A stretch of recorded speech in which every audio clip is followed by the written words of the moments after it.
Hey, this is Dr. Gary Sprouse, the Less Stressed Doc, and we're here at the Happiness Highway. And this is our podcast, and this is set up to help you get into your happy place and stay there. And what we find is there's all these things that keep getting in the way of getting into our happy place. And so we're gonna try and do everything we can to teach you all the pitfalls, all the things that get you into trouble, all the things that keep you from your happy place. And the other half is figuring out what your happy place is. So this is the podcast to come and learn to figure out how to do all that.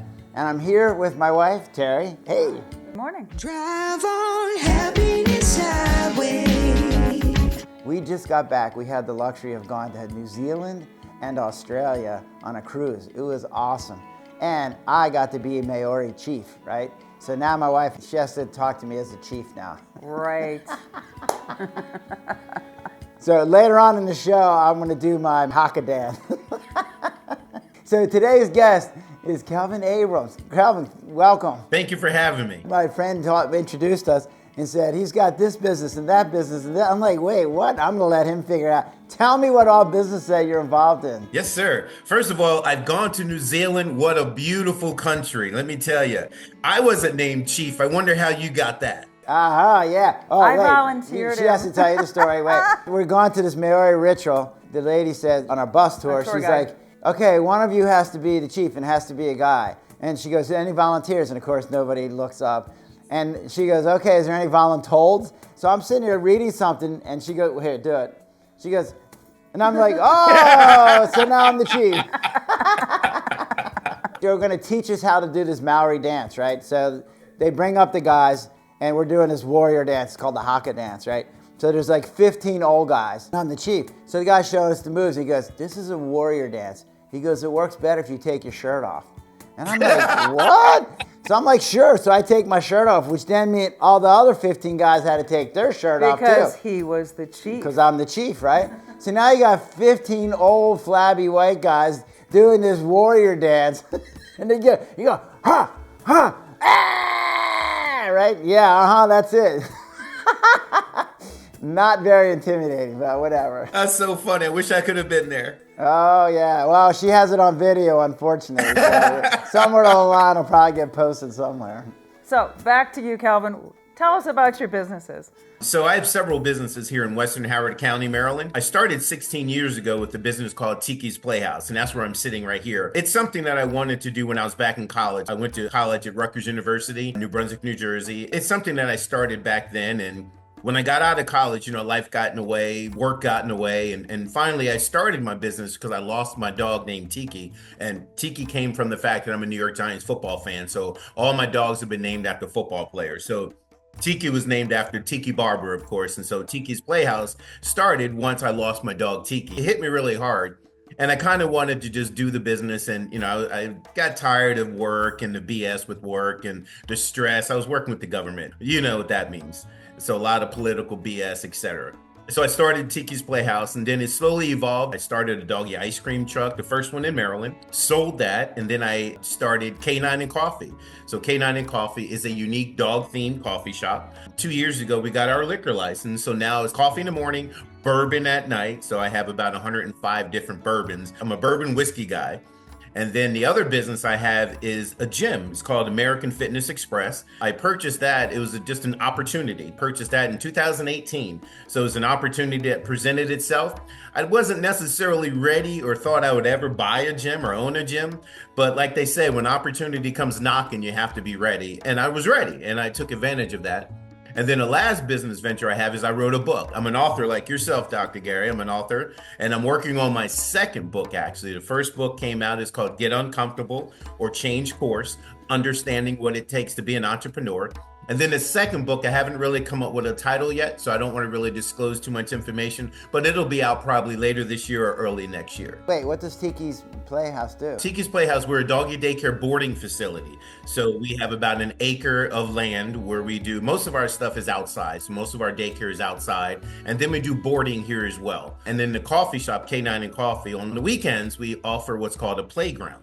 And the playground here in Western Howard County, since there is no place where people can actually take their dogs, I open up my yard so that we can do like a social activity and a community gathering. So we can do coffee and now soon to be bourbon in the evenings. We're working on expanding our outside facility by adding 2 decks on the outside. So hopefully this year we'll be able to expand it and take advantage of our community and hopefully open up our yard for our community to come and support our businesses. I was just at a conference out in California, and I met this couple, and what they do is they train dogs, they take rescue dogs and train them, and they help vets. And so they pair up the vet with the emotional support dog. Right, and they're killing 2 birds with 1 stone. So now they got a dog needed to be rescued, and they're helping a vet, and it works. It's an amazing program. And what they talk about is the 100% success they get with that. We don't do that here, but it's a great program. Yeah, it's a good idea. And the second thing is that what I found is that when you're talking about stress, humans are the most dangerous animal in our environment, right? Like dogs, cats, lions, bears, no, Humans are the most dangerous thing. And so people have tried to find ways to interact and get that connected feeling, but with less danger. And I think pets are the answer, right? So one of the reasons we get so attached to our pet is they become our connection. And so if you lose a connection like that, yeah, it can be devastating. It is, because we just had to say goodbye to our pet about 2 months ago.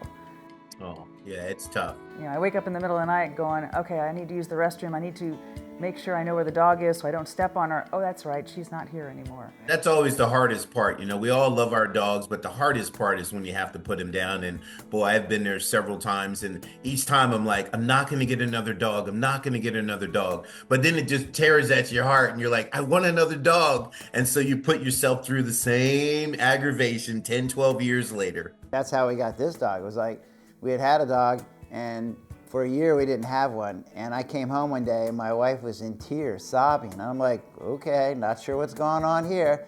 And she's like, well, it turned out she'd been online. I was living vicariously through the internet. She had found a pet online. When I went online and that dog was no longer there, I was like, oh, he's gone. So that's when I realized it was time we needed to get another dog. Yeah. Yeah. So tell us about your book then. It's called Get Uncomfortable or Change Course. I'm sure, like yourself, I knew I was going to write a book when I was 18 years of age. No, I did not know that. I just didn't know what it was going to be about. Yeah, and so I just didn't know what it was going to be about. And so it wasn't until kind of around the pandemic time that it actually kind of hit me that I wanted to help others. You know, in my book, I talk about a mantra that I use. I would love to say I came up with it, but I read it somewhere. Learn, earn, and return. And so I kind of really connected with that. Learn, earn, return. Just because I've always had this desire to give back to people and to help people. I really took on that mantra by saying that I've learned, I'm earning, and now it's time to return. And so my book about Get Uncomfortable or Change Course is basically helping others or helping young entrepreneurs like myself, who I didn't have the money to get started with the business, but I figured it out. I didn't have the education, meaning a master's degree in business management or degree in business itself. I'd taken basic marketing classes and basic business classes in college, but I had no experience. And so my book basically talks about some of my trials and tribulations that I've gone through. And it's also helping others to prevent them from going down the road that I did and to give them a leg up. What I find is when people talk about being an entrepreneur and they go from being an employee to being an entrepreneur, it's a different world. And employees have really good ideas and they work really hard, but there's one big difference where, like, when it all comes down to, you're the one that's responsible. And it's like, as the entrepreneur, it's a whole different step that employees can't really understand. It's sort of like teaching a guy what it's like to be pregnant. Like, you can get some idea, but you can't really get there until you've done it, right? So, yeah. That's a good example. I like that. I was going to say something like night and day. So a lot of people, they have this idea that they want to start their own business, and they might have a really good idea, but there's a lot of things that hold them back. And you just mentioned some of them. We were at a Tony Robbins thing. He's like, too old, too young, don't have enough education, don't have enough money, don't have enough this, don't have enough that. And you can come up with all kinds of reasons not to do it. So you need books like you and people like you to help you hold your hand and say, hey, look, I did this. I overcame these obstacles. You can too. Well, the biggest obstacle is the word enough, because you can always say, I don't have enough of fill in the blank. At some point, you just basically have to just do it. Fear is crippling. That's what prevents people from starting a business is fear. The fear of the unknown, like you just mentioned, I don't have this, I don't have that. And that's what stops people, and if I get asked, am I afraid? And my answer is no. I'm more afraid of not doing something versus failing. I failed my entire life. There are a lot of times in life that I failed. I failed at school, I've failed classes, I've failed relationships, I've had failed businesses. I'm not afraid to fail. My fear comes in not trying. And that's what people are afraid of. They're afraid of failing, and that prevents people from trying. And that's the biggest thing about entrepreneurs. Us entrepreneurs, we're not afraid of failing. We're willing to jump off that cliff because we know we will survive. We won't hit rock bottom. We will survive. That's funny that you mentioned that. We were at the Shoshone Falls, which are beautiful, right? And somebody said, hey, you should go see the Evel Knievel jump site. And you're like, okay, well, that's kind of weird, right? And so you hear the story of Evel Knievel. He's going to jump over the Snake River Canyon, which is like a third of a mile wide, right? And you're like, on a motorcycle, what? So we go and we see this ramp. And you're like, oh, okay. That guy wasn't just insane. He should have been in a straitjacket drooling from medication, right? I mean, this is nuts. You're seeing this ramp that just goes, you can't even see where you're going because it's so steep. What? But then here's what I realized. That's the metaphor for our businesses, right? We're building a ramp and we're jumping off. We don't even know what's on the other side. We sure don't. Building it, hoping that it's going to work, right? Yeah, it's a little crazy. I tell people all the time, to be an entrepreneur, you got to be afraid to walk in the dark alone, and walk in the dark and not have an end in sight. Because as an entrepreneur, for me, that is, I'm on a journey. So, people talk about the light at the end of the tunnel. There is no light at the end of the tunnel for me right now. I mean, I'm on this journey. So I'm walking in the dark. I'm not afraid to walk in the dark. There are a lot of obstacles that are going to be in our way, but we have to go through them, not go around them. We have to go through them. And then once you go through them, you get to the other side. And so I was just telling someone yesterday about my journey. They asked me, well, when will you know when your journey is done? And I said, well, it's not up to me. It's up to the guy above to let me know when my journey is done, because I'm going to be 100 years old still going down this road, because this mind won't stop. I have a lot of ideas and a lot of things at night that I'm sure you do as well, Dr. Gary, where I have a piece of pad next to my bed. I don't sleep because my brain is just... and I'm writing stuff down, and I wake up in the morning with a headache because it's like, oh. What you're telling me, though, is you know what your why is. You know why you're doing this. So then all the hows and the what you do's, and when you know what your why is, then the rest of it falls into place. And you made a big point, that why. That's what I tell people all the time. I was lucky enough to give a presentation at our local library here, and that was one of the big things I talked about. I asked people in the room that showed up what their why was, and I told them how important it was to have a why. And then that why, as you already know, will get you up every day. That why will push you through the hard days. That why will push you through medical problems. Like I've had a lot of medical issues. So that why will get you going. That why recharges your battery. So it's very important that you know your why. I know a couple months ago you were supposed to be on the show and you had some medical problems. Have those medical problems influenced how you handle the stresses that you're going through now, or have you changed any since then? Yes, I have. And it does affect you mentally, physically. And so I've changed a few things around with my diet habit. I've taken some probiotics and prebiotics. I was having a lot of gastro problems, all related to stress, in my opinion, all related to stress. And so I've kind of changed my diet and start doing a protein shake that has pro and prebiotic. I feel a lot better. The stomach problems have gone away and I feel a lot better. And for some reason, I seem like I have a lot more energy. I kind of got off the caffeine and I'm on this new diet, and I actually kind of like it. You know, a lot of people drink caffeine to get energy, and what you're telling me is when you cut out the caffeine and you start doing some other stuff, you got actually more energy. Exactly. I still don't sleep at night. I mean, that's where you can see these bags. But that's because the brain won't shut off. You know, I'm a creative guy, so the brain just doesn't shut off at night. And I find myself oftentimes waking up with that little pad next to the bed, just kind of writing it down. I've been using my phone. When I wake up in the middle of the night, I'm like writing a note on my phone so I can, if I write, nobody can read it. Even I can't read it. Even you can't read it. The only person who can read it is a lady who used to work for me. I would write these things out and she would transcribe them. She's the only person that could read my writing. So I'd call her up sometimes. I can't read my writing on this one. She'd tell me what I said. I'm like, thank you, sir. It was job security for her, right? Now that I'm retired, my wife does all the writing. So we were at a friend's birthday party. It was his 70th birthday party. And so they have a card for us to sign. I'm like, here, honey, you sign, right? So they can tell who came, right? So it was a karaoke party, so we're up there singing. The party went on for 6 hours. There was new singers for 6 hours. Usually there's like an hour of singers, maybe 2. This went on for 6 hours. And every singer that came on was amazing. I felt like we were at a concert. So if I sound kind of hoarse, we each got up and sang a song. But we're also singing along with everybody else, right? And cheering after every song. Yeah. Everybody, cheers for everybody at a karaoke bar because it's just a good environment. We'll have to invite you here to come and sing one night. Absolutely, let's do it, right? Do I get to dress up? That was the question, right? Absolutely. We're at this karaoke bar, and the lady comes up behind me. She goes, Dr. Sprouse, you probably don't remember me. And I'm like, yeah, no, I don't, right? She goes, 20 years ago, you dressed up as Prince.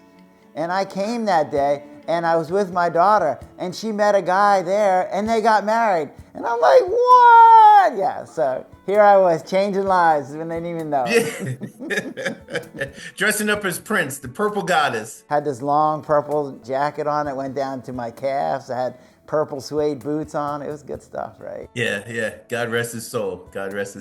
Any other points that you wanted to make today? I would just say, if someone is looking at being an entrepreneur, that they really need to focus on what their why is. And then not only that, I was just telling someone yesterday, as well as talking to a client in my bar here, is that you really want to get a mentor. I have a really good mentor. I've had him for the last 5 or 6 years, and that's going to help you as well, too, having a really good mentor. And it's not going to be a family member or a friend. It's got to be someone who has gone through what you're going through. It's got to be someone who is in business themselves and has faced hard times. That way they can be honest with you. You don't want someone to sugarcoat it. You want someone to be honest with you and provide valuable information. Other than that, I would say we have an online course for Get Uncomfortable or Change course. You can go to our website, which is my full name, kelvinabrams.com. You can purchase my book there, but also we have an online course. And the online course is designed to give you more information. In addition to my book and my workbook, it's designed to kind of walk you through the whole process of being an entrepreneur, getting a bank loan, what to expect from the banks, what banks look for. Finding a mentor, you have to find someone who's willing to look you in the eye and tell you, yeah, I think you need to rethink that idea. Exactly. When you think of an idea, you think it's the greatest thing since sliced bread, and someone else who might have a little bit more wisdom than you might have a better idea. Or just take your idea and polish it up and make it even better. But you do have to have someone who's going to be willing to tell you, no, don't do it that way, or don't do it at all. A good mentor will tell you no when you need to be told no. Exactly. And it's an eye-opener too. Let me tell you, I've had some knocked out battles with my mentor, and in the end he's always right. And so again, you have to listen to those people that have been there, done it, gone through it. I usually meet with him once a week or once every 2 weeks for lunch, and he always talks to me and he always says to me, Kelvin, you're in the exact place you're supposed to be. You just got to believe it. And so that's the encouragement that he usually leaves me with, is you're in the exact place that you need to be, just see it through. So you said you own a gym. So do you use the gym? I wish I could say I use the gym every day, Doc, but not so much every day. But I got to get back into it. I put a few pounds on.